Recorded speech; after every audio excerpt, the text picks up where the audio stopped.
কেউ মাঠে প্রবেশ করবেন না, প্লেয়ার ছাড়া দয়া করে কেউ মাঠে প্রবেশ করবেন না, মাঠের ভেতরে কেউ প্রবেশ করবেন না, সকলে তাদের বাইরে থাকেন, পরিবেশটা সুশৃঙ্খল করেন।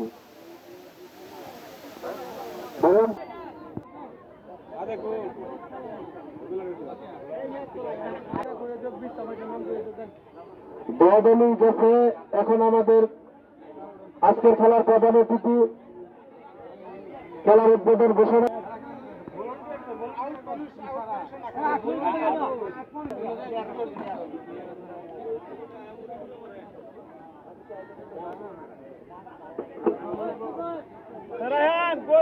ক্লিয়ার করো তো মানুষ ঘুরতেছে।